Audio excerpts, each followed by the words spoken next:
Ano ang gagawin mo kung ang pinakamakapangyarihang tao sa iyong bansa ay nagsimulang maghangad ng bagay na nagtatakda ng iyong pagkakakilanlan at ng iyong bayan? Ang iyong pamilya na humihiling na ibigay mo ang iyo para sa isang personal na luho sa masaganang lupain ng Jezreel.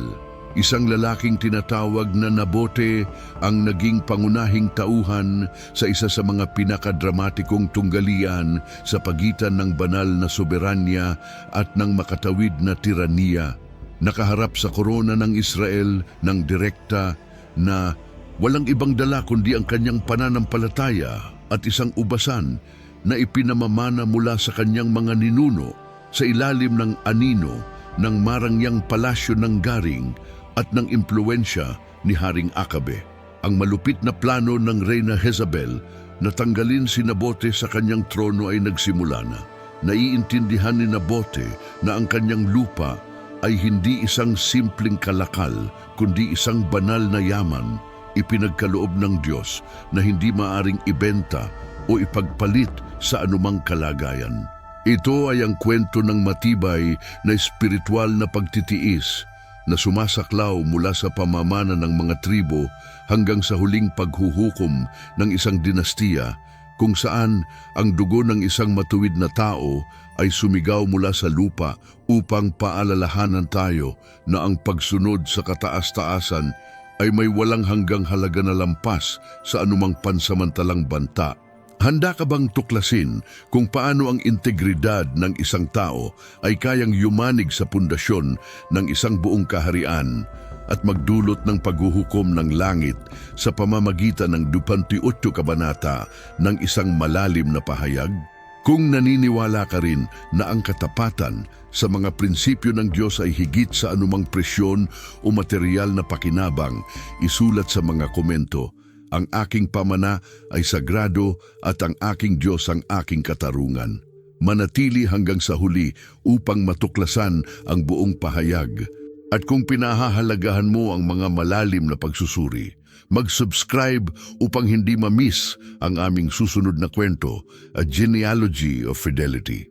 Sa mga lupain ng Isakar, bago pa man maglagay ng mata ang Haring Akabe sa ubasan, ang kasaysayan ng lupang ito ay naisulat gamit ang pawis at mga panalangin ng mga ninuno ni Nabote na tumanggap ng lupaing iyon sa paghahati ng mga teritoryo sa ilalim ng pamumuno ni Josue. Naalala ni Nabote ang mga kwento na ibinabahagi ng kanyang lolo tungkol sa kung paano bawat bato ng pader ng bakod ay inilagay nang may malay na ang lupaing iyon ay isang kaloob mula sa makapangyarihan, isang banal na utang na kailangang pangalagaan para sa mga susunod na henerasyon. Ang pagiging kabilang sa tribo ng Isakar ay hindi lamang nangangahulugang pag-unawa sa mga panahon at mga kapanahunan, kundi pati na rin ang pag-unawa na ang pagkakakilanlan ng isang tao ay hindi maihihiwalay sa piraso ng lupa na itinakda ng Diyos para sa kanya. Sa kanyang kabataan, ginugol ni Nabote ang mga gabing binabantayan ang mga ubasan mula sa itaas ng tore ng bato. Natututo na ang lupa ay hindi isang bagay na pag-aari, kundi isang bagay na pag-aari sa pamamagitan ng kautusan ng Diyos. Ang ugnayang ito sa espiritu ay pinagtibay sa bawat pagdiriwang ng mga unang bunga kung kailan si Nabote ay nagdadala ng mga pinakamahusay na ubas sa templo. Kinikilala na kung wala ang ulan na ipinagkaloob ng Diyos, magiging walang halaga ang kanyang pagsisikap. Ang edukasyon ni Nabote ay hindi natutunan sa mga paaralan ng mga sofista, kundi sa araw-araw na pagsunod sa mga kautusan na nakasulat sa mga pergamino ng batas, kung saan natutunan niyang ang pamana ay hindi maaaring ipagpalit ayon sa aklat ng mga bilang, Kabanata 30, talata 13, na nagsasabing ang pamana ng mga anak ni Israel ay hindi dapat lumipat mula sa tribo patungo sa tribo. Bawat bukirin na kanyang tinatamnan ay isang gawa ng pagsamba, at bawat pagputol ng mga sanga ay isang aral ng disiplina sa espiritu. Inihahanda ang kanyang karakter para sa araw na susubok ang kanyang pananampalataya mula sa pinakamataas na autoridad ng kaharian. Ang kanyang buhay ay isang sinfoniya ng trabaho at paggalang, malayo sa mga intriga ng korte, ngunit malalim na konektado sa esensya ng mga batas ni Moises na nagsisilbing proteksyon sa mga maliliit na may-ari ng lupa laban sa mga pang-aabuso ng makapangyarihan. Lumaki si Nabote na minamasdan ang iba niyang mga kapitbahay na nadaya ng kalakalan. Ngunit siya ay nanatiling matatag bilang tagapangalaga ng mga sinaunang daan. Alam na ang tunay na yaman ay hindi nasusukat sa mga pilak na pera, kundi sa katapatan sa tipan ng Diyos. Ang ubasan na magdudulot ng alitan ay matatagpuan sa tabi ng palasyo sa Samaria, sa masigla at estratehikong lungsod ng Israel, kung saan ang lambak ay umaabot tulad ng isang tapiserya ng kasaganaan sa ilalim ng langit ng Israel. Ito ang ari-arian na magpapasimula ng isa sa pinakamalalim na moral na krisis ng monarkiya sa Hilaga. Sinabote na ang mga ugat ay malalim na nakatanim sa tribo ng Isakar ay may ubasan na siyang pinakainip na hangarin ng rehiyon, hindi lamang dahil sa kalidad ng kanyang mga ubas, kundi pati na rin sa pribilehiyadong lokasyon nito. Ang kanyang mga ubasan, maingat na pinuputi at tinutulungan ng mga kamay na nakakaalam ng ritmo ng mga kapanahunan, ay lumaki sa tabi ng taglamig na tahanan ni Haring Akabe. Isang monarko na nagtransforma sa simplisidad ng Israel sa isang kapistahan ng marangyang paggano. Bawat umaga habang nagtatrabaho si Nabote sa lupa, maaari niyang maramdaman ang anino ng malaking palasyo ng garing na naiproyekta sa kanyang mga bukirin. Ang palasyo ay sumisimbolo ng ganap na kapangyarihan ng isang hari na lalapit sa mga utos ng Diyos. Para kay Nabote, ang ubasan ay hindi lamang isang simpleng pinagkukunan ng kita. Isa itong konkretong ugnayan sa kanyang mga magulang, lolo at lola na tumanggap ng lupaing iyon sa orihinal na paghahati ng lupang ipinangako. Ang hangin sa ubasan ay karaniwang mabigat sa amoy ng mga bulaklak ng puno ng ubas at ang pag-uugong ng mga bubuyog. Ngunit ang tahimik na kapayapaan ay nagsimulang guluhin ng patuloy na pagtitig ni Akabe mula sa kanyang mga royal na balkonahe. Ang hari, isang taong may pabagubagong pagnanasa at mahina ang kalooban, ay minamasdan ng luntiang ubasan ni Nabote na may lumalaking inggit. Iniisip kung paano ang espasyong iyon ay maaaring gawing hardin para sa kanyang personal na kasiyahan. Ang kalapitan ng ubasan sa palasyo ay, para sa monarko, isang estetikong abala at isang pagkakataon para sa pagpapalawak na pinaniwalaan niyang nararapat sa kanya ayon sa karapatan. Si Nabote, samantala, ay naglalakad sa kanyang mga halaman. Binibigkas ang mga kautusan na nagbabawal sa paglilipat ng pamanan ng pamilya. Naiintindihan niya na ang lupa ay pag-aari ng Diyos at siya ay isang tagapamahala lamang ng isang banal na yaman. Ang tensyon ay hindi nakikita ngunit matindi, isang tunggalian sa pagitan ng pananaw ng isang tapat na magsasaka na nakikita ang kabanalan sa pang-araw-araw na buhay at ng isang apostatikong hari na nakikita ang lahat bilang isang produktong ikokonsumo. Sa lugar ng Jezreel na ito, ang katahimikan ng kalikasan ay malapit ng maistorbo ng sigaw ng tiranya na magmamarka ng simula ng isang labanan kung saan ang mismong lupa ay magiging saksi sa isang katapatan na walang kakompromiso. Ang araw ng hapon ay karaniwang bumabalot sa mga dahon ng puno ng ubas, ngunit malapit ng gawing isang espiritual na larangan ng labanan ang lupang iyon. Sa mga gintong kulay, ngunit para sa mga mapanuring mata, ang mga ulap ng inggit ay nagsisimula ng magbuo sa abot tanaw. Ang korte ng hari ay nagtipon, pinag-uusapan ng bahay ni Nabote ang pagnanasa sa yaman at ang moral na pagkabulok na sumasakop sa Samaria. Habang si Nabote ay nagmamasid sa kanyang espiritualidad sa mga bukirin, ilang kilometro lamang ang layo, sa kabisera, si Haring Akabe ay nagtayo ng isang imperyo ng garing, tinalikuran ng simplisidad na hinihingi ng Diyos para sa mga pinuno ng kanyang bayan. Ang korte ni Akabe na ngayoy isang sentro ng mga banyagang impluensya ay pinamumunuan ng mga mangangalakal mula sa Tiro at Sidon na may suot na mga tela na tinina ng purpura, mga exotic na pampalasa at mga idolo ng mga mahalagang metal na unti-unting ipinapalit ang altar ng buhay na Diyos. Bagamat si Akabe ay isang bihasang strategist sa digmaan at ambisyosong tagapagbuo, siya ay nakakaranas ng isang walang kabuluhang eksistensyal na sinusubukan niyang punan ng material na bagay at ng pagpapapuri ng kanyang paganong asawa. Ang palasyo ng garing, kilala sa mga kronika dahil sa marangya nitong anyo, ay ang episentro ng isang kultura ng konsumo na hindi pinapansin ang mga karapatan ng mga mahihirap at tinatanggal ang mga kautusan ng Torah. Ang mga tagapayo ng hari ay hindi na mga propeta ng kataas-taasan, kundi mga burokrata at pari ni Baal na ipinagpapalagay ang anumang kapritsyo ng hari bilang isang pagpapalawig ng banal na karapatan ng mga hari ng silangan. Sa ganitong kapaligiran ng luho, ang konsepto ng hindi maipagbili o mapapalitang pamana ay itinuturing na isang luma at abalang bagay na pumipigil sa urbanisasyon at ambisyon ng pagpapalawak ni Akabe.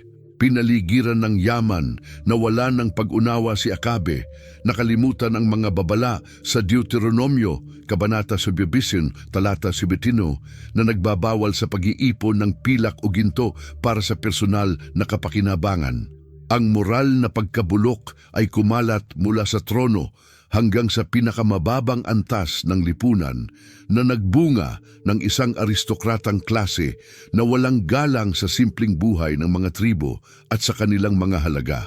Si Jezabel sa kanyang madilim na karisma ay nag-transform sa korte na isang kulto ng personalidad kung saan ang kagustuhan ng monarko ay ganap at ang anumang relihiyosong pagtutol ay itinuturing na isang uri ng pagtataksil. Ang kontrast na ito sa pagitan ng simpleng debosyon ng bayan at ng kasanayang bulok ng Samaria ay naghanda ng eksena para sa isang hindi maiiwasang salpukan ng dalawang mundong hindi na nagsasalita ng parehong espiritual na wika. Si Akabe ay nakikita sa ubasan ni Nabote hindi lamang isang piraso ng lupa, kundi isang simbolo ng relihiyosong pagtutol na nais niyang durugin upang maisakatuparan ang kanyang pangitain ng isang modernong Israel na tinatanggap ang paganismo. Ang teolohikal na konteksto ng hindi maipagbili na pamana sa Israel. Upang maunawaan ang lawak ng pagtanggi ni Nabote, kailangan nating magsaliksik sa teolohiyang namamahala sa buhay ng lahat ng mga Israelitang may takot sa Diyos. Sa pag-iisip ng Biblia, ang lupa ay hindi isang kalakal na maaaring ipagbili o bilhin, kundi isang bahagi ng soberanya ng Diyos na ipinagkaloob sa mga pamilya. Ang aklat ng Levitico, Kabanata 20, Talata 23, ay nagbubuod sa konseptong ito. Ang lupa ay hindi ipagbibili magpakailanman sapagkat ang lupa ay akin. Ang pahayag na ito ay nag-aalis sa mga hari ng kapangyarihan upang maging ganap na pinuno. Inilalagay sila bilang mga alipin ng hari ng universo. Si Akabe ay naging obsesyonado sa realidad na ito at naintindihan ni Nabote na kung ibebenta niya ang kanyang ubasan, ipinapahayag niya ng hindi tuwiran na ang kautusan ng Diyos ay maaaring pag-usapan at ang autoridad ng hari ay higit pa sa autoridad ng tagapaglikha. Ang batas ng taon ng hubileo ay ang garantiyang banal laban sa pag-aari ng malalaking ari-arian at isang proteksyon para sa mga mahihirap. Tinitiyak na ang bawat pamilya ay may paraan ng produksyon at isang ugnayan sa kanilang kasaysayan. Sa pagtanggi kay Akabe, pinoprotektahan ni Nabote ang sistemang panlipunan at pang-ekonomiya na itinatag ng Diyos upang maiwasan ang tiraniya at matinding kahirapan sa kanyang bayan. Para kay Akabe, Ang pagbigay ng ubasan ni Nabote ay magreresulta sa isang kasalanan ng apostasiya, isang paglabag sa tipan na makakaapekto hindi lamang sa kasalukuyan, kundi pati na rin sa espiritual na kapalaran ng mga susunod na henerasyon.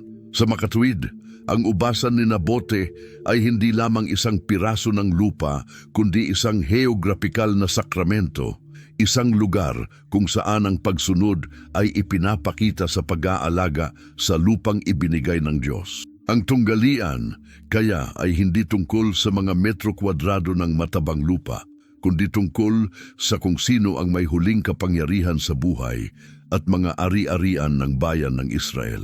Ang teolohikal na batayan na ito ay ang nagbigay kay Nabote ng lakas upang magsalita ng may autoridad sa harap ng monarko.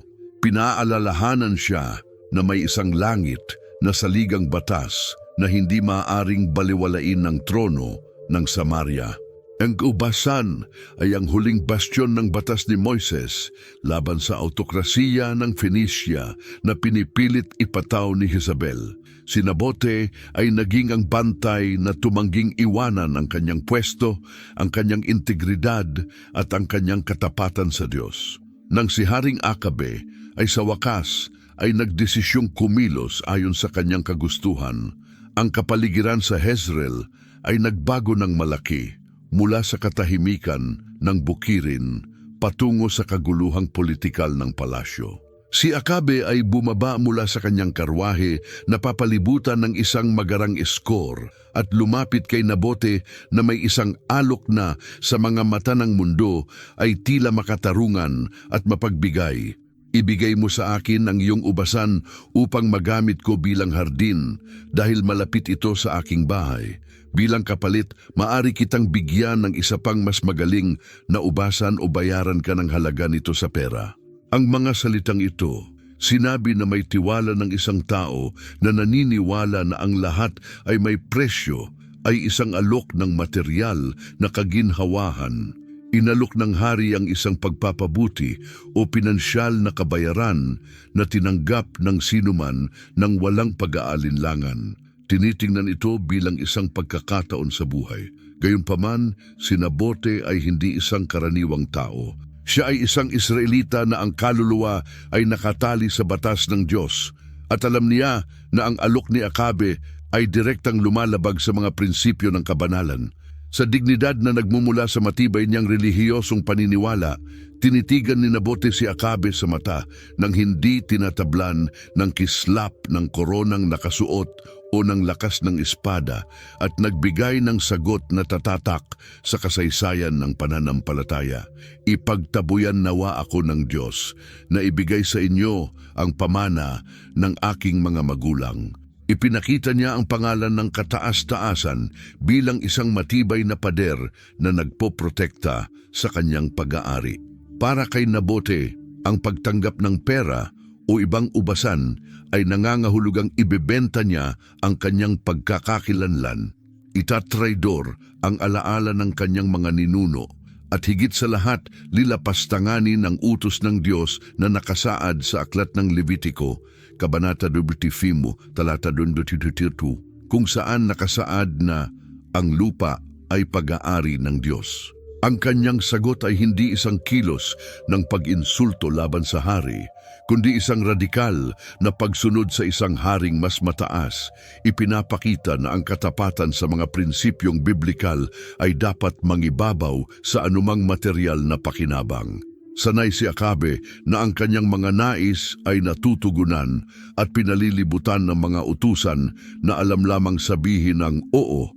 Si Akabe ay nakatagpo ng isang moral na hadlang na hindi niya naintindihan at hindi malampasan gamit ang kanyang sariling yaman.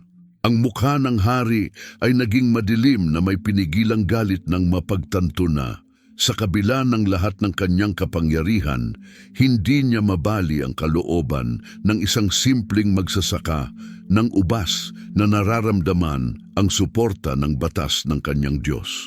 Alam ni Nabote na ang kanyang kaligtasan ay nanganganib, ngunit para sa kanya ang pamana ng kanyang mga magulang ay isang banal na pangako na mas mahalaga kaysa sa kanyang sariling pisikal na kaligtasan. Habang ang hari ay umalis ng tahimik, bumalik si Nabote sa kanyang mga ubasan na may kapayapaan ng isang tao na ginawa ang tamang bagay. Kahit na ang hangin ng Jezreel ay nagsimulang mag-amoy ng pagtataksil at paghihiganti. Ang sikolohiya ng kahinaan at galit ni Akabe, ang ugali ng hari pagkatapos ng pagtanggi, ipinapakita ng kwento ni Nabote ang isang karaniwang espiritual na patolohiya sa mga may malalaking kapangyarihan ngunit kakaunting panloob na kapayapaan. Itinatampok ng biblikal na teksto na ang hari ay bumalik sa palasyo na puno ng kalungkutan at galit, isang halo ng emosyon na nagmula sa kanyang kakulangan upang tanggapin na ang isang simpleng mamamayan ay maaaring magkaroon ng isang bagay na hindi niya kayang pag-aari. Si Akabe ay hindi lamang isang masamang tao, siya ay isang taong nahati ang loob, isang tao na nakakaalam ng mga batas ng Diyos, ngunit pinipili ang kanyang sariling mga pagnanasa at ang pagpapapuri ng kanyang paganong asawa. Ang kanyang pagsabog ng galit na nakahiga sa kama at tumangging kumain ay nagpakita ng emosyonal na manipulasyon at isang pagninilay sa espiritual na kakulangan na sumisira sa kanya, kung saan ang kakulangan ng isang maliit na ubasan ay nagtakip sa lahat ng mga biyayang mayroon na siya. Ang hari ay nagdusa mula sa isang selektibong pagkabulag, hindi kayang makita ang katarungan. Sa mga salitang sinabi ni Nabote, nakikita ang katapatan ng magsasaka bilang isang personal na insulto at isang hamon sa kanyang autoridad. Ang sama ng loob na ito ay pinalakas ng patuloy na paghahambing sa mga monarko ng mga karatig na bansa na hindi kailangang harapin ang mga relihiyosong batas na nagpoprotekta sa mga magsasaka. Si Akabe ay nakaramdam ng pagkabilanggo sa isang sistemang sinusubukan niyang sirain at ang integridad ni Nabote ay nagsilbing salamin ng kanyang sariling pagkalugmok. Ang kalungkutan ng hari ay ang kalungkutan ng mundo, isang kalungkutang nagmula kapag ang mga idolo ng puso ay hindi pinapalakas at ang realidad ay hindi sumusunod sa mga whim. Ang kanyang kakulangan sa kakayahang harapin, si Nabote gamit ang mga legal na argumento ay nagdala sa kanya upang magtago sa katahimikan, hinihintay na may ibang tao na gawin ang maruming trabaho na ang kanyang konsensya ay tumangging gawin. Ang kahinaan ng karakter na ito ay nagbigay daan kay Jezebel na kumilos. Si Akabe sa kanyang kalungkutang iyon ay kinuha ang kontrol at dinala ang kasalanan ng bahay ni Onri sa isang bagong antas nang hindi na maibabalik na kasamaan. Ang kanyang personal na kahinaan na idinagdag sa walang katapusang pagnanasa ay naging sanhi ng kanyang pagiging bihag ng kanyang sariling mga pagnanasa. Nawawala ang dignidad na hinihingi ng trono. Ang tantrum ng isang monarko at ang anino ni Jezebel. Bumalik si Akabe sa kanyang palasyo sa Samaria, tinitingnan ng matinding kalungkutan at galit na parang isang bata. Ipinapakita na ang ganap na kapangyarihan ng walang karakter ay nagdudulot lamang ng mga taong malungkot at pabigla-bigla. Ang hari ng Israel na kumokontrol sa mga hukbo at namumuno sa mga lungsod ay humiga sa kanyang kama, iniwasan ang mukha sa dingding at tumangging makisali sa mga royal na piging, nilamon ng pagkamuhi dahil hindi niya nakuha kahit ang ubasan ng isang magsasaka. Ang kanyang mga alagad at mga kawani ay nagmamasid na may takot at kalituhan, nakikita kung paano ang katatagan ng trono ay tinatamaan ng isang simpleng kagustuhan ng isang hardin. Sa gitna ng eksenang ito ng moral na kahinaan, dumating si Jezebel, anak ni Edbal, hari ng Sidon, isang babae na ang kagandahan ay kasing tanyag ng kanyang kalupitan at dedikasyon sa mga kulto ni Baal. Si Jezebel, nang makita ang kanyang asawa na malumbay dahil sa pagtanggi ni Nabote, ay hindi nakaramdam ng awa, kundi isang ganap na pag-aalipusta sa kakulangan ng pagiging lalaki at tunay na autoridad na nakita niya kay Akabe. Sa isang tono ng sarkasmo, tinanong niya si Akabe tungkol sa dahilan ng kanyang pag-aayuno at kalungkutan, at nang marinig ang kwento ng pagtanggi ni Nabote, isang malamig na tawa ang umalingaw-ngaw sa mga pasilyo ng palasyo ng garing. Nagmumukha ka bang hari ng Israel? Siya ay nang-iinsulto. Tinutukoy na ang isang tunay na hari ay hindi humihingi ng pahintulot, kundi kumukuha ng gusto niya sa pamamagitan ng lakas o panlilinlang. Si Jezabel ay kumakatawan sa mentalidad ng mga paganong kaharian, kung saan ang monarko ay isang Diyos sa lupa, hindi tinatablan ng mga moral na batas o relihiyon, isang pananaw na direktang sumasalungat sa teokrasya ng Israel. Inutusan niya si Akabe na tumayo, kumain at magalak. Ipinapangako sa kanya na siya mismo ang magdadala ng ubasan ni Nabote. Habang si Akabe ay pinapayapa ng kasamaan ng kanyang asawa, si Jezabel ay nagbabalak ng isang plano na kinabibilangan ng ganap na katiwalian ng mga sistemang panghukuman at relihiyoso ng bansa. Ang kanyang nakamamatay na bitag na magbibilanggo kay Nabote ay pinaplano na sa kanyang isipan gamit ang mga kasangkapan ng batas ng Israel upang itago ang isang krimen ng Estado na nakabalot sa maskara ng hustisya. Ang anino ng reyna ay kumalat sa tadhana ng pamilya ni Nabote na parang isang belo ng kadiliman. Ipinapakita na kapag ang isang mahina na pinuno ay nakipagtulungan sa isang masamang kagustuhan, ang pundasyon ng makatarungang lipunan ay bumabagsak ng mabilis. Si Akabe, sa kanyang tahimik na pagsang-ayon, ay naging guro ng mga darating na pangyayari, pinapayagan ang kanyang ambisyon na magyabong habang ang kanyang asawa ay tinatanggal ang anumang bakas ng takot sa Diyos na maaaring natira pa sa kanyang puso. Ang pagpasok ng kulto ni Baal at ang epekto nito sa hustisyang panlipunan ay mahalaga upang maunawaan ang pagtutol ni Nabote, na dapat ituring na bahagi ng espiritual na digmaan na nagaganap sa Israel dahil sa malawakang pagpapakilala ng kulto ni Baal na pinapalaganap ni Jezabel. Si Baal ay hindi lamang isang diyosa ng pagpaparami. Ang kanyang kulto ay nagdadala ng isang estruktura panlipunan kung saan ang malalakas ay may karapatang pagsamantalahan ang mga mahihina at kung saan ang moralidad ay nakasubordina sa material na tagumpay. Ang mga propeta ni Baal ay nagtuturo na ang hari ay ang inkarnasyon ng Diyos at na ang kanyang kalooban lamang ang tunay na batas, isang pananaw na direktang sumasalungat sa makatarungang lipunan ng Diyos ng Israel na ipinaglalaban ang mga karapatan ng mga maliliit na may-ari. Si Nabote ay malungkot na pinagmamasdan ang pagpapabaya sa altar ng Diyos sa mga kalapit na bayan, habang ang mga templo ng mga paganong Diyos ay punong-puno ng yaman at mga tao na nag-aasam ng mabilis na pabor. Ang impluensya ni Jezabel ay nagnakaw ng maraming lider sa Jezreel na nagsimulang makita ang kabanalan ni Nabote bilang isang kahinaan o balakid sa pangakong ekonomiyang progreso na ibinibigay ng alyansa sa mga paganong bansa. Ang kulto ni Baal ay nagsusulong ng isang kultura ng imahe at agarang kasiyahan na nagpapaliwanag kung bakit si Akabe ay labis na nahulog sa obsesyon ng isang perpektong hardin, sa halip na igalang ang produktibong at sagradong ubasan ni Nabote. Alam niya na kung magpapatalo siya sa hari, pinapalakas niya ang sistema ng mga pagpapahalaga ni Jezabel, kung saan ang halaga ng isang tao ay nasusukat sa kung anong maaari niyang i-produce o ibigay sa estado. Ang laban ni Nabote ay laban sa isang espiritu ng pang-aapi na gumagamit ng relihiyon upang bigyang katwiran ang pang-aagaw at pang-aabuso ng kapangyarihan.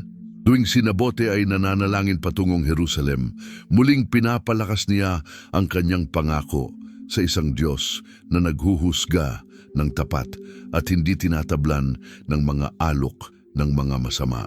Ang paganong pagsalakay ay lumikha ng isang kapaligiran kung saan ang pagsisinungaling ay tiningnan bilang diplomasya at ang pagnanakaw ay tinakpan bilang tunay na expropriation, isang kapaligiran na tinanggihan ni Nabote. Ang kanyang ubasan ay nanatiling isang oasis ng sinaunang pananampalataya sa gitna ng isang disyertong puno ng moral na kasiraan na nagbabanta na lamunin ang buong pagkakakilanlan ng Israel. Pinalaki ni Nabote ang kanyang mga anak ayon sa batas ng tipan. Hindi nag-iisa si Nabote sa kanyang debosyon. Siya ay isang ama na nauunawaan ang responsibilidad ng pagpapasa ng apoy ng pananampalataya sa kanyang mga anak. Ayon sa utos ng Aklat ng Deuteronomio, Kabanata 8, Talata 7. Tuwing gabi, pagkatapos magtrabaho sa ubasan, si Nabote ay pauupuin ng kanyang mga anak sa ilalim ng lilim ng isang malaking puno ng igos at ipinaliwanag kung bakit hindi nila dapat na pagnanasa ang mga yaman ng palasyo na matatanaw mula sa abot-tanaw. Itinuturo niya sa kanila na ang lupaing kinalalagyan nila ay isang patotoo ng probisyon ng Diyos mula pa noong mga araw ng paglabas, at na ang bawat kumpol ng ubas ay isang regalo na may kasamang responsibilidad na alagaan ang mga banyaga, ang mga ulila at ang mga balo. Ang kanyang mga anak ay lumaki na nakikita ang kanyang pagtanggi sa mga alok na kita mula sa mga mangangalakal ng hari. Natutunan nilang walang halaga sa pamilihan ang integridad ng tao at na ang pagpapala ng Diyos ay higit kaysa sa pilak ng tao. Ipinasa ni Nabote sa kanila ang ideya na ang tunay na kalayaan ay hindi nakasalalay sa paggawa ng nais, kundi sa pagkakaroon ng kapangyarihang gumawa ng tama sa harap ng Diyos kahit na sa mga pagsubok. Ikinuwento niya sa kanila ang mga bayani ng pananampalataya tulad ni Gideon at Deborah na lumaban din upang ipagtanggol ang lupa laban sa mga banyagang impluensya, at binigyan sila ng babala na ang paghahari ni Akabe ay magiging isang pagsubok na ipinadala ng Diyos upang makita kung sino ang mananatiling tapat. Ang mga anak ni Nabote ay natutong kilalanin ang mga halaman, igalang ang mga siklo ng tubig at pahalagahan ang mga hangganan ng kanilang kapwa, na nauunawaan na ang paggalang sa ari-arian ng iba ay ang pundasyon ng isang makatarungang lipunan.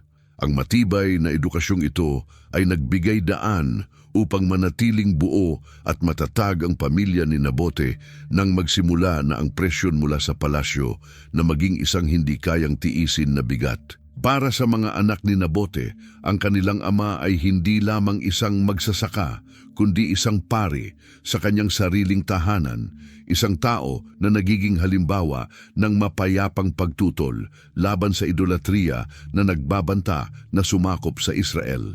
Ang plano ng pag-aayuno at mga peking saksi ay nagsimulang maisakatuparan ng may nakakatakot na kahusayan sa administrasyon. Sinimulan ni Jezabel ang kanyang balak, nagsusulat ng mga liham sa ngalan ni Akabe at pinipirmahan ito ng royal na selyo na nagbibigay dito ng lakas ng isang hindi maaaring baguhin na utos. Ang mga liham na ito ay ipinadala sa mga matatanda at mga maharlika ng Jezreel na dapat sanay mga tagapagtanggol ng batas at mga tagapag-ingat ng katarungan, ngunit naging mga alipin na ng isang korap na rehimen. Ang mga tagubilin ni Jezabel ay malinaw at malupit, magsagawa ng isang solemne na pag-aayuno, isang relihiyosong seremonya na nagmumungkahi ng isang kasalanang pambansa na kailangang mapawi upang maiwasan ang galit ng Diyos. Sa gitna ng pekeng kabanalan ng pagpupulong, si Nabote ay ilalagay sa isang prominenteng posisyon upang ang kanyang pagbagsak ay maging publiko at nakakahiyang sa mata ng buong komunidad. Ang plano ay nangangailangan ng paglahok ng dalawang lalaking may maruming puso na inilarawan sa teksto bilang mga anak ni Belial na handang ibenta ang kanilang testimonya kapalit ng ilang salapi o mga pabor sa politika. Ang mga peking saksi na ito ay dapat tumayo sa panahon ng pag-aayuno at formal na akusahan si Nabote ng pamumusong laban sa Diyos at sa hari, isang akusasyon na magbibigay ng pinakamataas na parusa ayon sa batas ni Moises. Alam ni Jezabel, ayon sa aklat ng Deuteronomio Kabanata 10, talata 6, na ang testimonya ng hindi bababa sa 2 tao ay kinakailangan upang parusahan ang isang tao ng kamatayan at handa siyang gumawa ng mga peking ebidensya. Ang mga matatanda ng Jezreel na tinutukso ng takot kay Jezabel o ng pagnanais ng mga pabor ay sumang-ayon na makibahagi sa pagsasabwatan na ito. Ipinagkanulo ang kanilang kapitbahay at nilabag ang 9 na utos na nagbabawal ng pekeng saksi.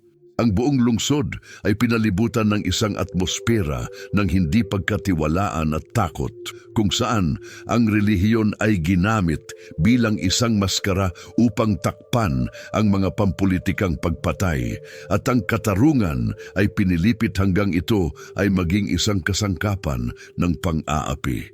Si Nabote, na hindi alam ang isang balak na ipinaplano laban sa kanya, ay dumating sa pagpupulong na may taas ang kanyang ulo, tiwala na ang kanyang tapat na buhay, ang pinakamahusay na depensa laban sa anumang akusasyon.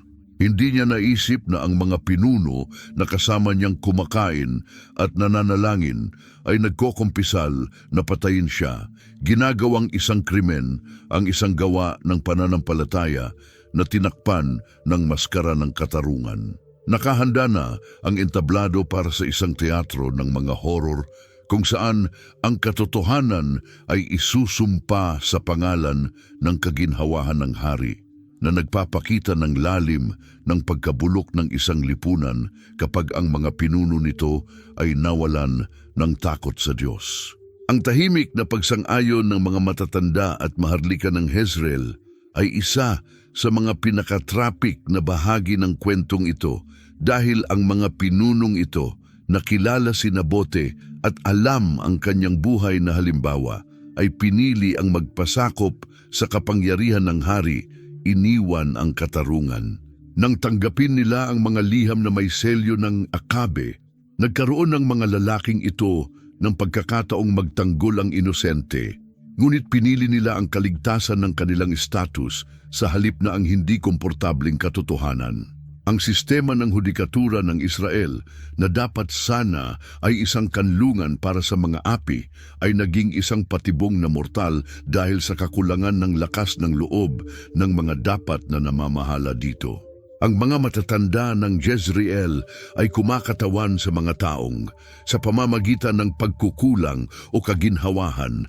Pinapayagan ang kasamaan na magtagumpay, ipinagpapaliwanag ang kanilang mga hakbang sa pagsasabi na sila ay sumusunod lamang sa mga mas mataas na utos. Ang korupsyon na hindi nagsimula sa palasyo ay nagkaroon ng matabang lupa sa mga puso ng mga lokal na pinuno na nakorap na ng cynicism at paghahanap ng kapangyarihan. Sa pagsasagawa ng peking pag-aayuno at pandaraya sa paghatol, nilapastangan ng mga lalaking ito ang mga pinakabanaleging institusyon ng Israel. Ginagamit ang pangalan ng Diyos upang itago ang mga pampulitikang pagpatay.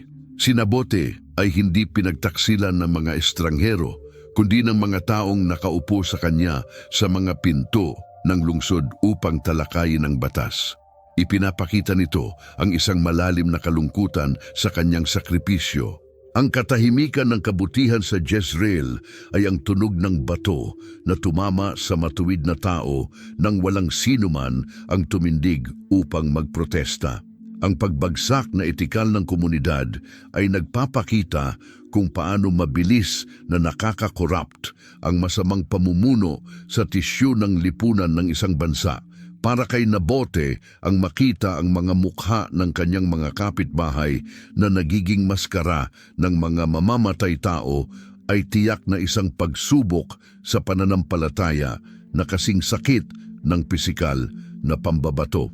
Gayunpaman, ang kanyang katapatan ay hindi nakasalalay sa katapatan ng mga tao, kundi sa hindi nagbabagong Diyos na nakakakita ng bawat hukom.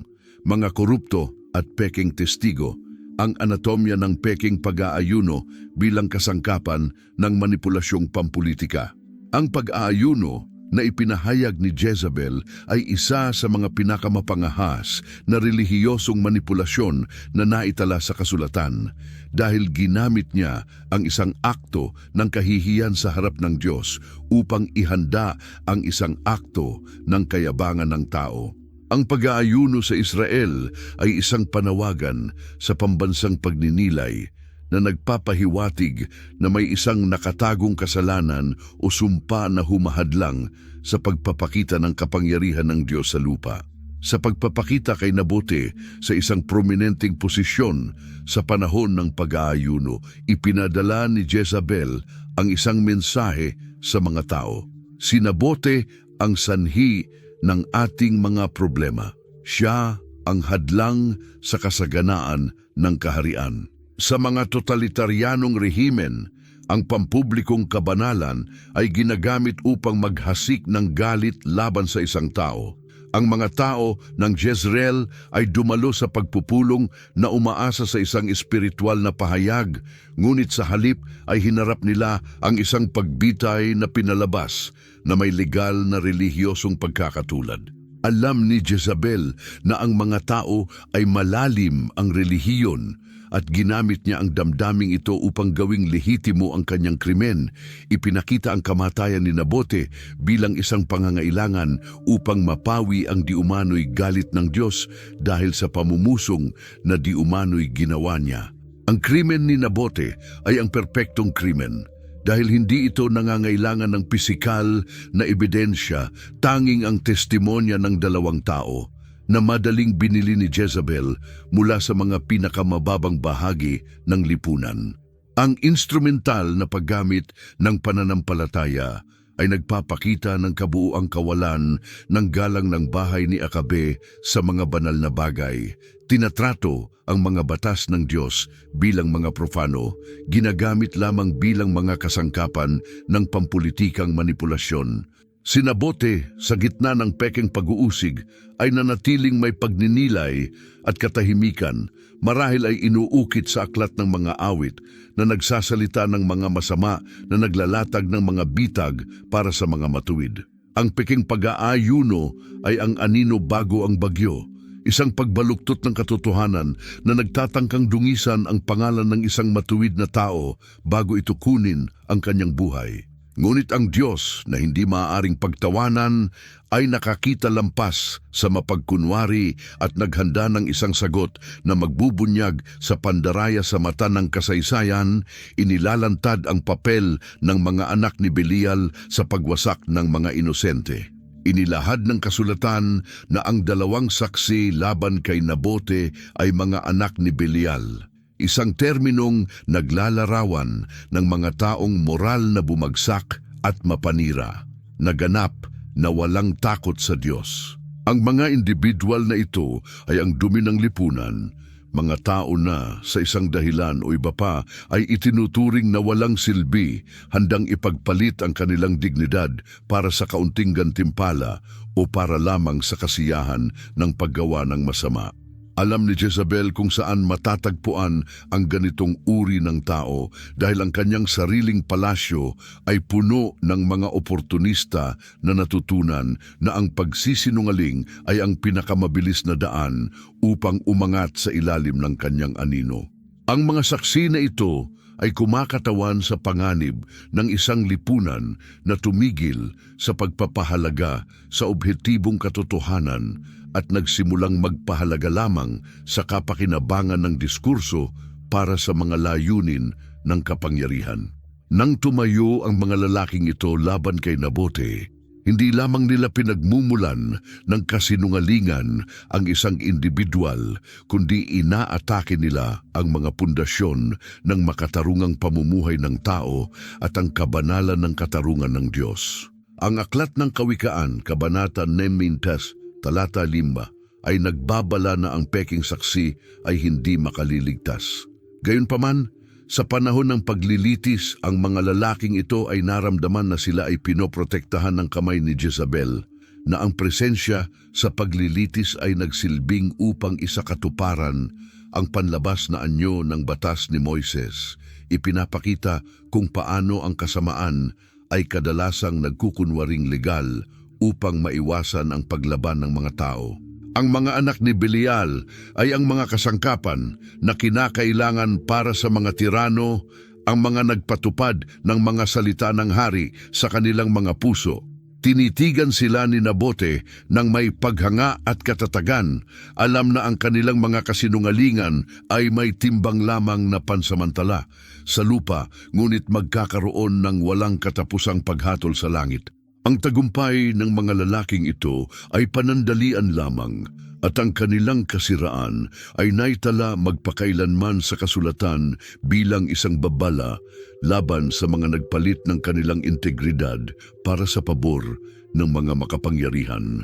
Ang pagkawasak ni Nabote ay naging posible lamang dahil sa mga taong handang tumayo laban sa mga makapangyarihan na nais marinig na nagpapaalala sa atin na ang katotohanan ay nangangailangan ng mga matapang na tagapagtanggol upang hindi ang mga kasinungalingan ay maging batas na magreresulta sa hindi makatarungang paghatol at sakripisyo ng katotohanan.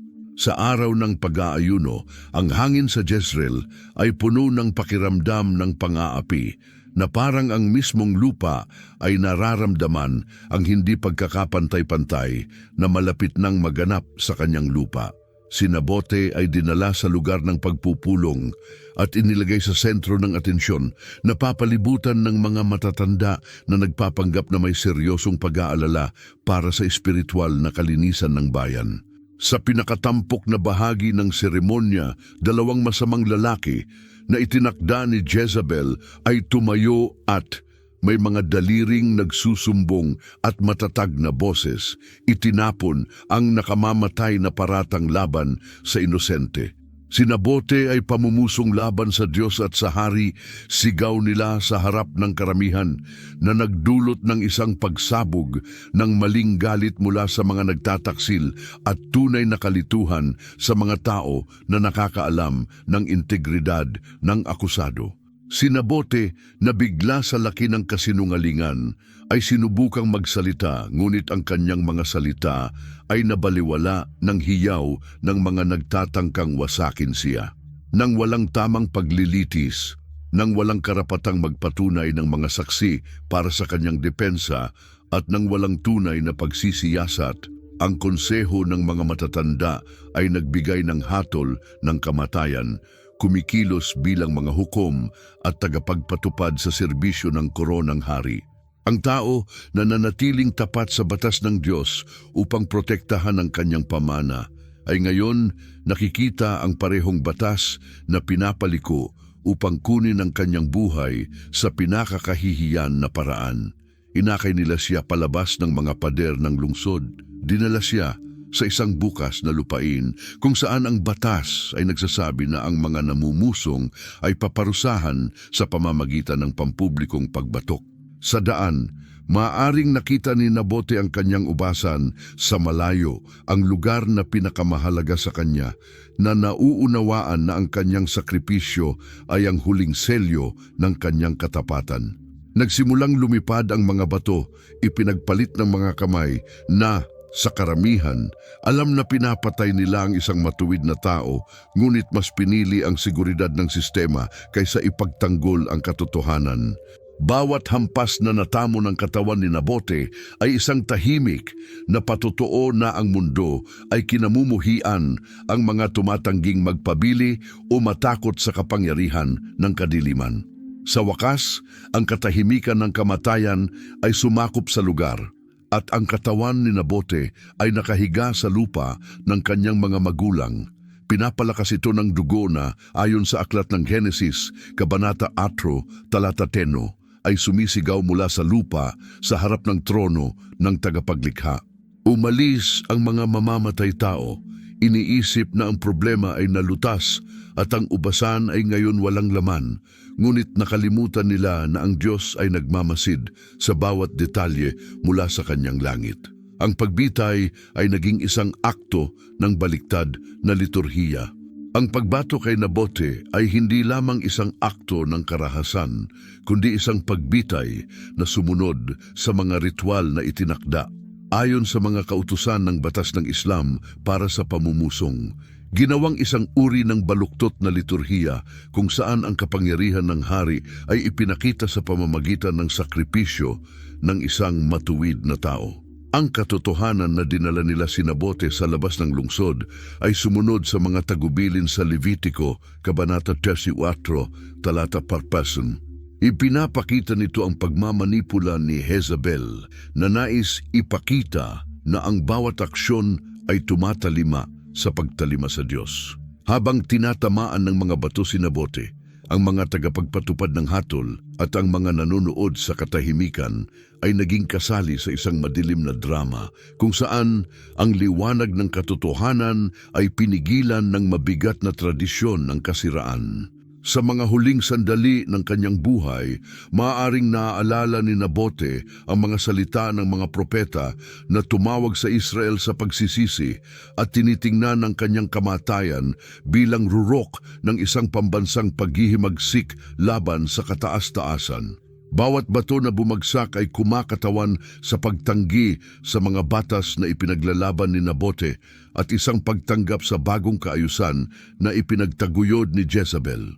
Ang dugo ni Nabote nang dumapo sa lupa ng Jezreel ay pinapabanal ang lupaing iyon na tinanggihan niyang ibenta, ginagawang isang altar ng patotoo na hindi kayang linisin ng sinumang hari.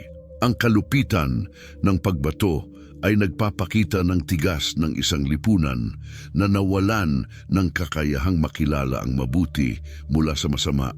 Si Nabote ay namatay marahil na pinapatawad ang mga hindi nakakaalam ng kanilang ginagawa. Ngunit ang kanyang dugo ay may natatanging tinig na ipinangako ng Diyos. Ang pagbitay na ito sa unang tingin ay ang pinakamalaking pagkatalo para sa katarungan, ngunit sa katotohanan, ito ang naging katalista para sa pagbagsak ng bahay ni Akabe. Tahimik ang langit habang ang mga bato ay bumagsak. Ngunit ang tahimik na ito ay ang paunang tunog ng paghuhukom ng Diyos na papalapit. Ang katawan ni Nabote, pisikal na winasak, ay nanatiling isang monumento ng espiritual na integridad. Ipinapakita na ang espiritu ng isang tapat na tao ay hindi kayang durugin ng material na bagay. Ang trahedya ng pamilya ni Nabote ay hindi nagtapos sa kanyang kamatayan. Ang ambisyon ni Jezebel ay kasing metikuloso ng kanyang kasamaan at alam niyang upang ang hari ay makuha ang legal na pag-aari ng lupa, walang dapat matirang tagapagmana na maaaring mag-claim ng succession. Sa isang akto ng kalupitan na madalas na hindi nakikita sa isang mabilis na pagbasa, ang makina ng pagpatay ng reyna ay nag-extend sa mga anak ni Nabote. Tinatanggal ang linya ng matuwid na magsasaka mula sa mukha ng lupa tulad ng nakasaad sa Duwan Hari, Kabanata 9, talata 20. Ang dugo ng mga anak ni Nabote ay dumaloy sa parehong gabi ng pagsasabwatan at karahasan. Maiisip natin ang nakakatakot na tanawin ng isang pamilya na pagkatapos malaman ang pandarayang panghukuman laban sa ama, ay pinaghahabol at pinatay upang tanggalin ang anumang posibilidad ng paglilitis sa hinaharap hinggil sa ari-arian. Ang ubasan na dapat ay isang pamana ng pagpapala para sa mga susunod na henerasyon ay naging dahilan ng paglipol ng pamilya. Ipinapakita na ang kasakiman ng mga masasama ay walang hangganan at hindi iginagalang ang buhay ng mga inosente. Ang mga kabataan na natutunan mula sa kanilang ama na mahalin ang batas ng Diyos at pahalagahan ang pamana ng mga ninuno ay naging mga martir kasama siya. Iniwan ang bahay ni Nabote na walang laman at ang kanyang pangalan ay tila nawalan sa kasaysayan. Ang taktika ng total na pagsira na ginamit ni Jezebel ay hindi lamang naglalayon ng mga material na pakinabang, kundi nagpapadala rin ng isang nakakatakot na mensahe sa buong Israel. Walang sinuman ang maaaring tumutol sa kalooban ng hari nang hindi nahaharap sa kumpletong paglipol ng kanilang pamilya. Ang lungsod ng Jezreel ay tahimik na nagmamasid na puno ng takot habang isang buong pamilya ng mga matuwid ang naglaho sa isang gabi habang ang mga opisyal ng hari ay naghahanda na ng dokumentasyon para sa paglipat ng ari-arian. Ang sakit ng trahedyang ito ng pamilya ay nagsisilbing paalala na ang kasalanan ng mga pinuno ay madalas na nagdadala sa mga pinakamahina sa isang hindi maipaliwanag na pagdurusa. Ngunit itinatampok din nito ang kahalagahan ng katarungan ng Diyos na hindi iiwanang walang bayad ang anumang utang. Ang Diyos bilang tagapagtanggol ng mga ulila at mga balo ay nagrehistro ng bawat buhay na nawala at bawat luha na naidilig, naghahanda ng isang sagot na naaayon sa laki ng genocide na ito. Ang ubasan ni Nabote ngayon ay tahimik at abandonado, ay naghihintay sa bagong may-ari na darating na may mga kamay na may bahid ng dugo. Nang hindi alam na ang lupa sa ilalim ng kanilang mga paa ay may dalang isang sumpa na malapit ng magpakita. Ang lihim na reaksyon ng mga tao ng Israel sa pagpatay kay Nabote, bagamat ang mga pinuno ay mga kasabwat at marami ang nanatiling tahimik dahil sa takot, ay nagdulot ng isang espiritual na shock sa puso ng mga natitirang matapat na Israelita na patuloy na sumasamba sa Diyos sa lihim. Sa mga kalapit na nayon at malalayong bundok ng Ephraim, ang kwento ni Nabote ay tahimik na tiningnan bilang pinakamataas na halimbawa ng kung ano ang ibig sabihin ng maging tunay na anak ni Abraham, lalo na sa panahon ng apostasiya. Ang krimen ni Jezebel ay naging isang punto ng pagbabago para sa marami na nag-aalangan pa sa pagitan ni Baal at ng Panginoon dahil ang hindi pagkatarungan ay naging kasing halata na nagpatanggal sa paganismo, ipinapakita ang kanyang pekeng kasaganaan. Nagsimula nang mapansin ng mga tao na ang sistemang ipinataw ni Jezebel ay hindi lamang nagdadala ng mga banyagang idolo, kundi kinokontrol din ang mga lupa at buhay ng mga pinakagalang na kapitbahay. Ang lihim na hindi pagkakasunduan na ito ay naging pundasyon para sa pag-usbong ng mga propeta tulad ni Elias at Eliseo na nakakita ng suporta para sa kanilang mga misyon ng pambansang pagpapanumbalik. Ang kamatayan ni Nabote ay nagtanim ng binhi ng pagtutol, isang etika na magbubunga ng mga taon mamaya sa rebolusyon ni Jehu. Ipinapakita na ang martiryo ay hindi kailanman walang bunga sa plano ng Diyos. Ang mga Israelita na patuloy na nagbabasa ng batas sa kanilang mga tahanan ay naintindihan na si Nabote ay nahulog para ipagtanggol ang pamana at napansin nilang walang ligtas na bukirin sa ilalim ng paghahari ni Akabe. Ang ubasan ni Nabote ay naging isang simbolo ng paglaban para sa makatarungang lipunan at relihiyosong kalayaan na pinagbuklod ang mga puso ng mga api para sa isang karaniwang layunin. Ang sociological na epekto ng krimen ni Jezebel ay nagpapakita na kapag ang kasamaan ay lumampas sa ilang mga limitasyon, ito ay nauurong ang sariling libingan na gumigising sa konsensya ng masa. Si Nabote, kahit na sa kanyang libingan, ay patuloy na nangangaral ng isang sermon na mas makapangyarihan kaysa sa anumang talumpati ng mga pekeng propeta ng palasyo. Tinatawag ang bansa na bumalik sa kanilang mga ugat ng pananampalataya. Nang dumating ang balita ng pagbitay kay Nabote kay Jezebel, nalaman niya ito mula sa isang mensahero na nagdala ng balita mula sa mga matatanda ng Jezreel. Hindi nag-aksaya ng oras ang reyna, agad na tumakbo patungo sa mga silid ni Akabe. Sa isang tinig na puno ng malupit na tagumpay, inihayag niya sa hari na wala ng hadlang sa kanyang daan. Tumayo ka, kunin mo ang ubasan ni Nabote, ang Jezreelita, na tinanggihan niyang ibigay sa iyo kapalit ng pera, dahil ngayon si Nabote ay patay na, sabi niya. Hindi humingi si Jezebel ng mga detalye tungkol sa pagpatay at hindi nagpakita ng anumang pagsisisi sa buhay na nawala ng kanyang tagasunod. Sa halip, agad na nagbago si Akabe mula sa kalungkutan patungo sa isang kasiyahang ganid. Tumayo siya mula sa kama, nagsuot ng kanyang mga royal na kasuotan at nag-utos na ihanda ang kanyang karwahe upang sa wakas ay makuha ang iniisip niyang gantimpala para sa pasensya na kanyang pinairal. Ang paglalakbay mula Samaria hanggang Jezreel ay mahaba at iniisip ni Akabe kung paano niya gawing isang hardin ng mga pangarap ang ubasan ni Nabote na magiging inggit ng ibang mga hari. Nang makarating sa ubasan, naglakad ang monarko sa mga halaman na huling pinutol ni Nabote. Naramdaman ang kasiyahan ng ganap na pag-aari at ang kasiyahan ng pagkatalo ng isang tao ng pananampalataya. Pakiramdam niya ay makapangyarihan. Naniniwala na ang kanyang posisyon ay ginagawa siyang hindi matitinag at ang katahimikan ng mga patay ay naggarantiya ng kanyang walang bisa. Naglalakad si Akabe ng walang patutunguhan sa mga daan ng ubasan bilang isang mananakop, hindi alintana ang bawat hakbang na kanyang tinatahak sa lupaing iyon na sa realidad isang patotoo ng hatol sa harap ng langit.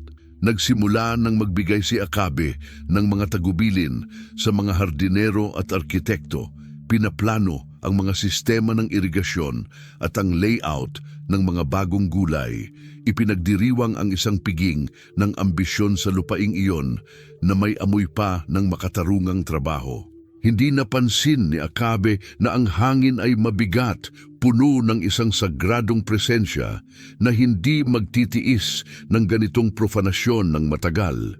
Ang kasalanan ni Akabe ay hindi lamang ang pagnanasa, kundi ang aktibong pagtanggap ng benepisyo na nakuha sa pamamagitan ng pagpatay at kasinungalingan na ginagawang kasingsala niya sa pagpatay tulad ng kanyang sariling paghagis ng mga bato. Ang kanyang kaligayahan ay isang ilusyon na panandalian lamang, isang maskara na nagtatago ng kalaliman ng isang walang hanggang pag-ibig ng Diyos. Habang ang hari ay nasisiyahan sa kanyang bagong ari-arian, ang propeta ng Diyos ay tumanggap na ng utos upang itigil ang kanyang kasiyahan sa isang mensahe na magbabago sa kanyang hardin ng aliwan sa isang yugto ng paghuhukom. Ang lambak ng Jezreel, isa sa mga pinakamahalagang lugar sa heograpiya ng Biblia, ay naging eksena para sa isang pagtutok sa pagitan ng kabanalan ng pamana at ang kasalanan ng pangaagaw. Ang lambak na ito, nakilala sa pambihirang kasaganaan nito, ay magiging eksena para sa isang espiritual na labanan, sumasagisag sa patuloy na banta ng kasamaan sa buhay ng mga matuwid. Pinili ng Diyos ang partikular na lugar na ito upang ang pagtutok ay maging kitang-kita sa lahat. Ipinapakita na ang kanyang katarungan ay hindi nagtatago, kundi kumikilos ng direkta sa puso ng tunggalian ng tao. Ang lupa ng Jezreel na dating saksi sa tagumpay ni Gideon laban sa mga Midianita ay makikita na ngayon ang ibang uri ng tagumpay. Ang tagumpay ng isang taong mas piniling mamatay kaysa ibenta ang kanyang kaluluwa. Ang kasaganaan ng ubasan ni Nabote ay labis na sumasalungat sa espiritual na pagkabaon ng palasyo ni Akabe. Ipinapakita na ang tunay na buhay ay nagmumula sa pagsunod sa Diyos at hindi sa akumulasyon ng material. Para sa mga naglalakbay sa kalakalan sa lambak, ang ubasan ni Nabote ay naging isang punto ng sanggunian, isang paalala ng taong nagsabi ng hindi sa hari.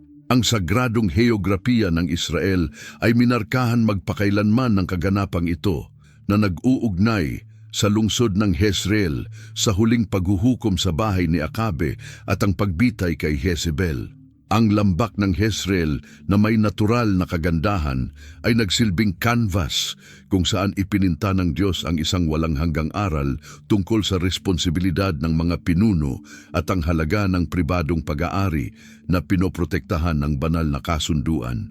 Nauunawaan ni Nabote na ang lupa ay hindi pag-aari niya upang ibigay sa iba, sapagkat siya ay bahagi ng lupa na pinabanal ng Diyos para sa kanyang bayan. at ang ugnayang geographical na ito ay hindi matitinag. Nang ang Akabe ay nakaramdam ng higit na seguridad at kasiyahan sa gitna ng ubasan ni Nabote, isang matapang at makapangyarihang figura ang lumitaw sa pasukan ng ari-arian. Binabasag ang atmosfera ng pampublikong kaligayahan ng hari. Siya ay si Elias, ang tisbita, ang taong ang presensya ay nagpapaluhod sa mga hari at ang mensahe ay parang apoy na sumisira sa hipokrisiya. Nakipag-usap si Diyos kay Elias sa disyerto. Ipinapadala siya sa Jezreel na may tiyak na misyon. Harapin ang mamamatay tao sa lugar ng krimen. Nang makita ni Akabe ang mukha ng propeta, siya ay napakaputi at ang kanyang kasiyahan ay naging takot na hindi niya kayang itago mula sa kanyang mga lingkod. Nahuli mo ako, kaaway ko, sigaw ng hari. Ipinapakita na sa pinakaloob ng kanyang kaluluwa. Alam niyang nahulog na siya sa kasalanan at na si Elias ay hindi ang kanyang personal na kaaway, kundi ang mensahero ng katarungan ng Diyos. Hindi nagdalawang isip si Elias at hindi natakot sa harap ng hari. Ang kanyang mga salita ay parang mga palaso na itinapon direkta sa puso ng monarko. Narinig kita dahil ikaw ay nagbenta para gawin ang masama sa mga mata ng Diyos. Sagot ng propeta, tinanggal ang anumang katibayan ng pagiging lehitimo sa pag-aari ni Akabe. Ipinagpatuloy ni Elias, tinutukoy siya, hindi ba ninyo pinatay at kinuha? Ang tanong na ito ay nagbukas sa kasunduan ni Akabe sa plano ni Jezebel. Sa gitna ng ubasan na ipinagtanggol ni Nabote ng kanyang buhay, inihayag ng propeta ang paghatol ng langit ng may nakakagulat na kalinawan. Sa parehong lugar na tinikman ng mga aso ang dugo ni Nabote, ang mga aso ay tikman din ang iyong dugo, ang iyong sariling dugo. Ang paghatol ay makatawa at tumpak na nagtatag ng isang batas ng paghihiganti kung saan ang lugar ng kasalanan ay magiging lugar ng parusa. Bigla si Akabe ay nakita ang kanyang sarili na nawalan ng autoridad, pakiramdam maliit at walang depensa sa ilalim ng mga mata ng nagsisimbolo ng hari ng mga hari. Ang ubasan ni Nabote ay hindi na lamang isang simpleng taniman, kundi isang hukuman kung saan ang hatol ng kataas-taasan ay ipinasya ng hindi matitinag. Ang pagtutok ay nagpakita na ang politikal na kapangyarihan ay isang anino lamang sa harap ng moral na autoridad ng Diyos. At walang hardin na sapat ang laki upang itago ang isang tao mula sa paningin ng kanyang lumikha. Ang paghatol laban sa bahay ni Akabe na ipinasabi sa pamamagitan ng mga salita ni Elias ay hindi lamang nakatuon sa hari, kundi kumalat bilang isang sumpa sa buong kanyang lahi. Tinitiyak na ang kasamaan na kanilang itinanim ay babalik sa kanila ng mabagsik. Narito magdadala ako ng masama sa inyo, wawasakin ko ang inyong salinlahi at aabutin ko ang lahat ng tao sa Israel, pati mga alipin at mga malaya. Ipinahayag ng propeta, binibigyan ng hatol ang katapusan ng bahay ni Onri. Inihalin tulad ni Elias ang kapalaran ng pamilya ni Akabe kay Jeroboam at Baasa, mga hari na pinawi mula sa kasaysayan dahil sa kanilang idolatriya at karahasan. Pinapakita na hindi papayagan ng Diyos na manatili ang ganitong kasiraan sa trono. Tungkol kay Jezebel, ang babae sa likod ng plano ng kamatayan, ang salita ng Diyos ay hindi maawain. Ang mga aso ay kakain kay Jezebel sa tabi ng pader ng Jezreel. Ang hula ng isang kamatayang walang kaluwalhatian, walang libingan, ay isang direktang parusa para sa sinumang nagwalan ng buhay ng tao at ang batas ng Diyos ng may kasuklaman. Ipinagbigay alam din ng propeta na ang sinumang supling ni Akabe na mamatay sa lungsod ay kakainin ng mga aso, habang ang mga mamatay sa digmaan ay kakainin ng mga ibon ng langit. Tinatanggihan pa nga ang karapatang magkaroon ng isang nararapat na libing. Ang hatol ng kabuuang paglipol na ito ay naging sagot ng Diyos sa paglipol ng pamilya ni Nabote. Pinapakita na ang katarungan sa langit ay naglalayong ibalik ang moral na balanse sa pamamagitan ng isang makatarungang gantimpala. Si Akabe ay nakinig sa mga salita ng propeta na may lumalaking takot na pagtanto na ang pagnanasa niyang sakupin ang ubasan ni Nabote ay nagkagastuhan hindi lamang ang hinaharap ng kanyang mga anak, kundi pati ang dangal ng kanyang pangalan magpakailanman. Ang kagalakan ng kanyang palasyo ng garing ngayon ay tila walang halaga sa kanyang mga mata. At ang ubasan na matagal niyang pinapantasya ay ngayon ay nagiging isang disyertong puno ng abo. Ang autoridad na mayroon si Elias sa pagsasalita ay hindi nagbigay ng anumang puwang para sa mga pag-aalinlangan tungkol sa katuparan ng mga propetikong salita, sapagkat ang mga ito ay nagmula sa kanya na nagbibigay at kumukuha ng mga kaharian ayon sa banal niyang kalooban. Ang bahay ni Akabe na inisip na hindi matitinag matapos ang mga dekadang kapangyarihan at yaman ay nahatulan ng isang saglit na patunay mula sa isang matuwid na lalaking tumangging magsubok. Ang salita ng Diyos ay nanatili sa hangin ng Jezreel, naghihintay ng tamang sandali upang maganap at linisin ang lupa mula sa kasamaan ng mga apostatikong pinuno. Gayunpaman, isang nakakagulat na pangyayari ang naganap sa harap ng malaking paghatol na inihayag ni Elias. Si Akabe, ang hari na nabighani ng kasamaan, ay nakaramdam ng isang banal na takot na nagdala sa kanya sa tunay na pagsisisi at pagpapakumbaba. Nang marinig ang mga salita ng propeta, pinunit niya ang kanyang mga kasuotan, nagsuot ng sako, nag-ayuno, natulog sa abo at naglakad ng mabangis at mapagpakumbaba. Ipinapakita sa buong mundo na ang kanyang espiritu ay napaluhod sa ilalim ng bigat ng Diyos na pagwawasto. Para sa isang sandali, ang mapagmataas na lalaking hamon sa Nabote ay naglaho, pinalitan ng isang nagkasalang tao na desperadong naghanap ng kapatawaran o kahit kaunting ginhawa mula sa hatol. Si Diyos na nakakakita ng mga puso ng tao ay hindi pinansin ang kilos ng pagpapakumbaba. Pinapakita na ang kanyang katarungan ay palaging sinamahan ng biyaya na nag-aalok ng pagkakataon ng kaligtasan kahit sa mga pinakababang tao. Muling nagsalita ang Panginoon kay Elias sa isang tinig na nagpapakita ng kanyang mahabaging kalikasan. Nakita mo ba kung paano nagpakumbaba si Akabe sa harap ko? Sapagkat siya ay nagpakumbaba sa harap ko. Hindi ko dadalhin ang masama sa kanyang mga araw, ngunit sa mga araw ng kanyang anak, dadalhin ko ang masama sa kanyang bahay. Ang desisyong ito ng Diyos na ipagpaliban ang paghatol ay hindi isang pagpapatawad kay Akabe, kundi isang pagpapakita na ang Diyos ay tumutugon sa tapat na pagpapakumbaba. Nag-aalok ng isang ginhawa na hindi niya talaga nararapat. Si Nabote mula sa walang hanggan ay nakita ang Diyos na pinaniniwalaan niyang namatay, na hawak ang timbangan ng katarungan, na may karunungan na lumalampas sa pagkaunawa ng tao. Kahit na ang kanyang mamamatay tao ay nagkaroon ng pagkakataong magsisi, si Akabe ay ipinagpatuloy ang natitirang buhay niya na may kabigatan ng budhi. Ang kanyang hatol ay nakabitin sa kanyang ulo sa isang sinulid ng awa, bagamat ang kanyang likas na hindi pagkakapantay-pantay ay madaling magpatunay na siya ay magbabalik sa hindi pagsunod. Ang kaganapang ito ay nagpapakita ng isang pangunahing katotohanan. Hindi natutuwa ang Diyos sa pagwasak, ngunit sa pagbabago ng puso kahit na ang mga kahihinatnan ay matindi. Ang mga epekto ng makasalanang krimen ay madalas na kailangang sundan ang kanilang kurso. Ang ubasan ng Jezreel ay nanatili bilang isang patutuo nito, habang ang Diyos ay nagbigay ng pansamantalang pahinga. Ngunit habang ito, si Jezebel ay patuloy na tumatanggi, tinatapos ang kanyang sariling malupit na tadhana.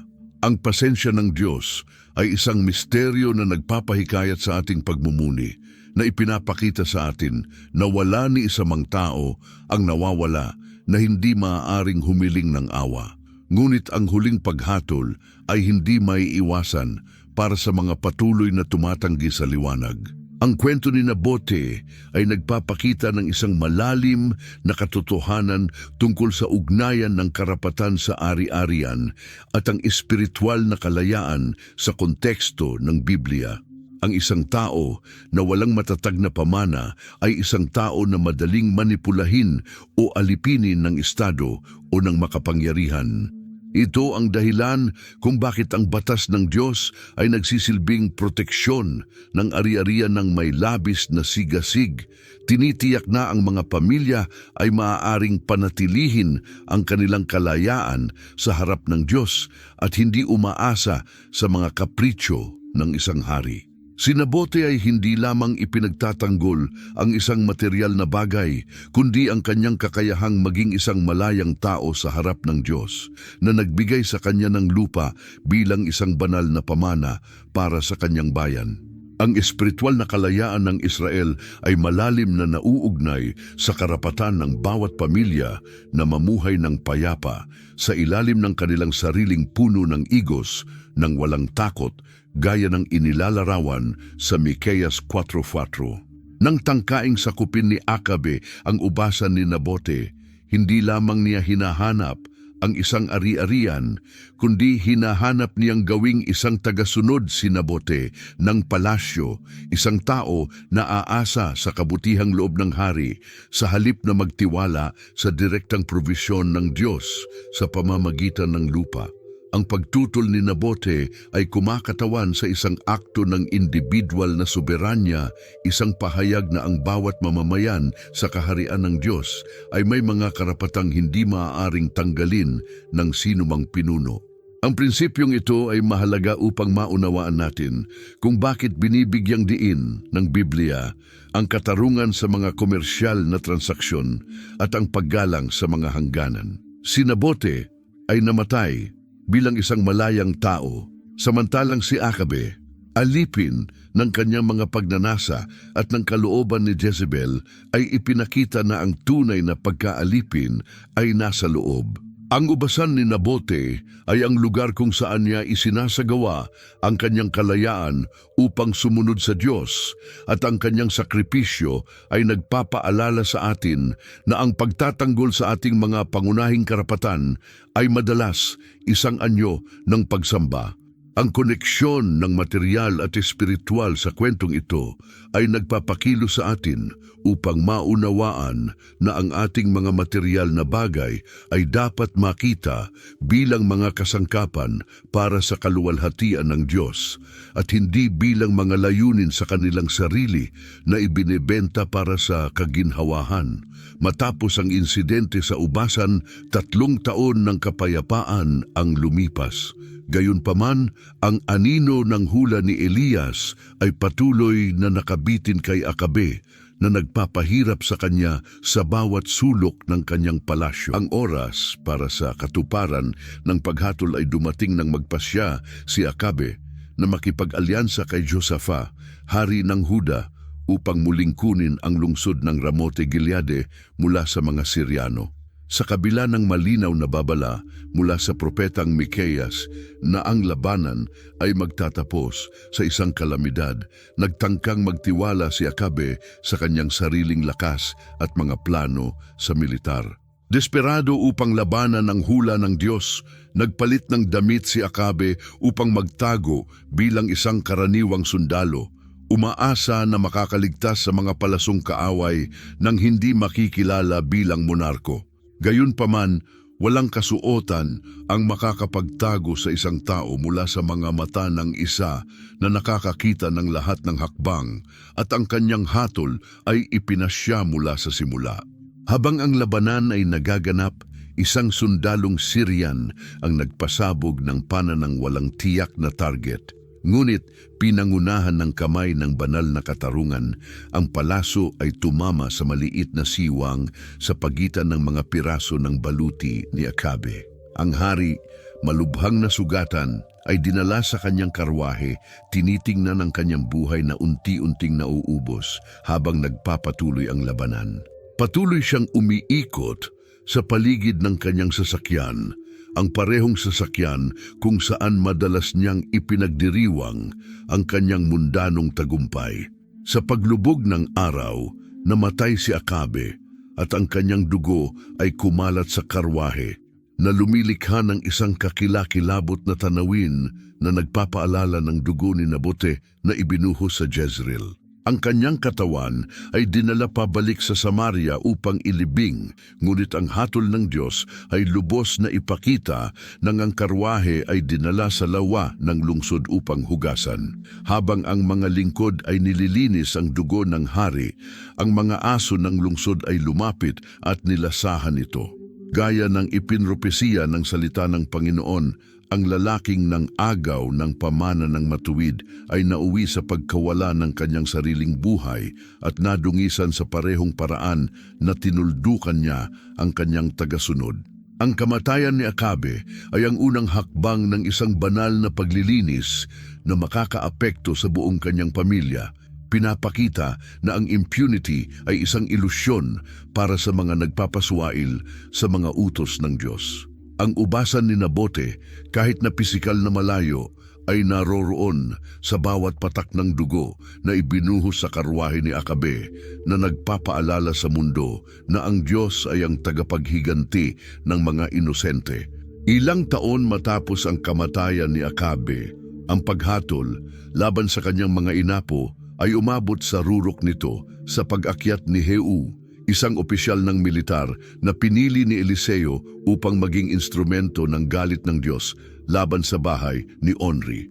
Si Jehu, na kilala sa kanyang hindi matitinag na determinasyon, ay naglakbay patungo sa Jezreel na may misyon na puksain ang lahi ni Akabe nang hindi nag-aalangan o nakikipag-ayos. Sa panahong iyon, si Joram, anak ni Akabe, ang namumuno sa Israel at naroron sa Jezreel, nagpapagaling mula sa mga sugat sa digmaan, kasama ang hari ng Huda na si Acacias. Ang desisyong pagpupulong ni Jehu at ang tagapagmana ng trono ay naganap ayon sa banal na providensya sa mismong lupaing dating pag-aari ni Nabote. Nang si Joram ay lumabas upang salubungin si Jehu, nagtatanong kung may kapayapaan, sumagot si Jehu ng isang matinding paninira laban sa salamangka at pakikiapid ni Jezebel na nagpapakita na ang panahon ng pasensya ng Diyos ay tapos na. Sa panahon ng pagtatangka ni Joram na tumakas, si Jehu ay nagpasabog ng isang palaso ng tumpak, tumama sa puso ng hari at pinatay siya agad sa parehong lugar kung saan naganap ang unang hindi pagkakapantay-pantay. Si Jehu pagkatapos ay nagbigay ng utos sa kapitan ng Bakar na dalhin ang katawan ni Joram at ihulog sa bukirin ni Nabote na naaalala ang mga salitang ipinagbigay alam ng Panginoon. Tunay na nakita ko kahapon ang dugo ni Nabote at ang dugo ng kanyang mga anak at babalik ko sa inyo sa parehong bukirin. Ang akto ng makatarungang tula na ito ay nagsara sa siklo ng karahasan na nagsimula sa galit ni Akabe dahil sa ubasan, ipinapakita na ang Diyos ay may hindi mababaliw na alaala pagdating sa mga hindi pagkakapantay-pantay.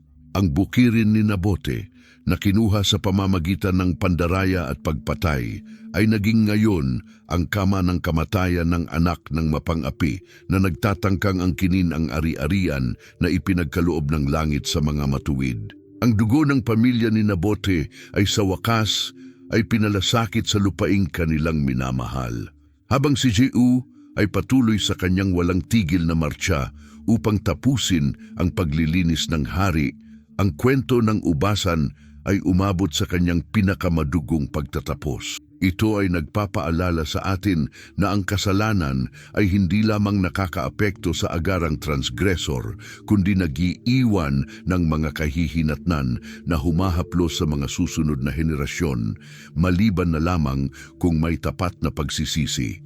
Ang Jezreel ay ang lugar kung saan ang korona ay itinapon sa alabok na nagpapakita na ang hari ng langit ang tanging lehitimong may-ari ng buong lupa. Sa pagkamatay ni Akabe, ang panahon ng pamumuno ni Jezebel ay malapit nang magtapos. Si Jehu ay pumasok ng tagumpay sa lungsod ng Jezreel upang harapin ang babae na nag-arkitekto ng buong apostasiya at kasamaan ng kaharian. Si Jezebel, malayo sa pagpapakita ng takot o pagsisisi, ay naghanda para sa kanyang huling pagharap na may pagmamataas na palaging nagmarka sa kanya. Nilalagyan ang kanyang mga mata ng pintura at ipinapakita ang kanyang sarili. Ang kanyang ulo ay nakaangat na parang pupunta sa isang royal na piging. Sa halip na magpakumbaba sa kanyang tadhana, tinutulan niya si Jehu mula sa kanyang bintana. Tinatawag siya bilang Simri, isang pagtukoy sa hari na namuno lamang ng 7 araw pagkatapos ng isang kudeta. Si Jehu, na hindi tinatablan ng presensya ng pinakamahina na babae ng Israel, ay tumingin direkta sa bintana at tinanong kung sino ang kasama niya sa palasyo ng kasiraan. Nang ang 2 o 3 mga eunuko ay lumapit, nagbigay si Jehu ng huling utos upang itapon siya mula sa malaking taas. Sa isang iglap, ang katawan ng reyna ay lumipad sa hangin at bumagsak ng malupit sa kalsada. Ang kanyang dugo ay kumalat sa mga pader at sa mga kabayo ni Jehu na pinaapakan ang kanyang katawan, pagtupad sa isang paghuhusga ng isang marahas at pampublikong kamatayan na ipinagpropesya ni Elias mga taon bago. Pagkatapos pumasok sa palasyo upang kumain at uminom, iniutos ni Jehu na ilibing si Jezebel sapagkat siya ay anak ng isang hari. Gayunpaman, nang ang mga tagapaglingkod ay pumunta upang kunin ang katawan, natagpuan nila ang isang nakakatakot na tanawin. Natira lamang ang bungo, mga paa at palad ng mga kamay dahil ang mga aso ng lungsod ay kinain ang natirang katawan. Nangyari ito ayon sa eksaktong sinabi ng Panginoon sa pamamagitan ng kanyang lingkod na si Elias. Walang natira kay Jezebel na maaring pahalagahan ng isang libingan at ang kanyang pangalan ay naging walang hanggan na sinonimo ng kasamaan, manipulasyon at pagpaparusa ng Diyos. Sa pagkamatay ni Jezebel, ang panahon ng impluensya ng Phoenicia at ang kulto ni Baal sa trono ng Israel ay natapos. At ang sistema ng pang-aapi na pumatay kay Nabote ay ganap na winasak. Ang katarungan ng Diyos ay ipinakita ng may tiyak na presisyon, tinatanggal ang ugat ng problema at ibinabalik ang pag-asa sa mga tao na magkaroon ng gobyerno na nirerespeto ang mga batas ng tipan. Sa wakas, ang ubasan ni Nabote ay natagpuan ang kapayapaan dahil ang mga nagplano na agawin at gawing marumi ang lugar na iyon ay nakatanggap ng katarungang nararapat sa kanilang mga gawa. Ang kwento ay nagtuturo sa atin na bagamat ang kasamaan ay tila nakaupo sa mga trono, pinalilibutan ng kalibugan, ang katapusan nito ay tiyak at ipinasya ng isa na nagmamahal sa katarungan at umiiwas sa pang-aapi ng mga inosente. Ang walang hangganang echo ng dugo ni Nabote ay patuloy na humihiling ng katarungang divina. Upang tapusin ang pagsusuring ito, dapat nating pagnilayan ang pangmatagalang epekto ng dugo ni Nabote. Isang espiritual na lakas na hindi natapos sa pagbagsak ng bahay ni Akabe, kundi patuloy na umaabot sa buong kasulatan. Ang awit 9:12 ay nagpapaalala sa atin na ang Diyos ay humihingi ng katarungan para sa mga inosente at hindi nakakalimot sa mga sigaw ng mga inaapi. Ang pangakong ito ay tapat na natupad sa Jezreel. Ang dugo ni Nabote ay nag-uugnay sa kanyang kwento kay Abel at sa lahat ng mga propetang pinatay ng isang korap na sistema na lumilikha ng isang sigaw para sa katarungan na tanging matutugunan sa huling paghatol. Itinuturo sa atin ng kwentong ito na walang anumang akto ng katapatan, gaano man ito kaliit, ang hindi nakikita ng lumikha.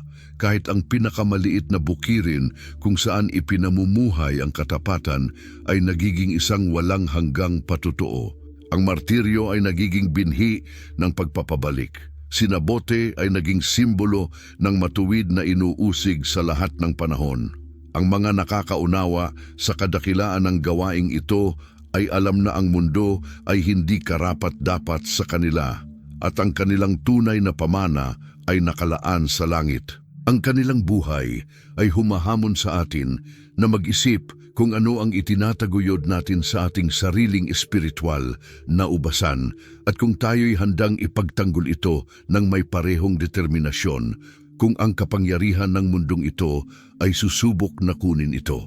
Ang tunay na tagumpay ay hindi pag-aari ni Akabe, na tanging tinamasa lamang ang kanyang lupa sa isang maikli at mapait na panahon ni kay Jezebel, na ang pangalan ay nawala, hindi sa mga aso ng lungsod, kundi sa pamamagitan ni Nabote, na ang patotoo ay nananatiling buhay sa bawat salita ng kwentong ito.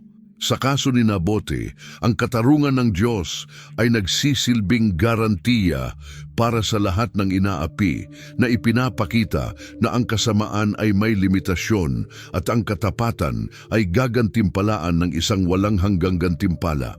Ang ubasan ng Jezreel ay nananatili sa mapa ng pananampalataya, hindi lamang bilang isang piraso ng lupa, kundi bilang ang altar kung saan ang isang karaniwang tao ay naging isang espiritual na higante na pinili ang kamatayan kaysa sumuko sa tiraniya. Ang akto ng hindi pagsunod na ito ay nag-iwan sa atin ng isang pamana ng liwanag na walang dilim na makakapag-alis.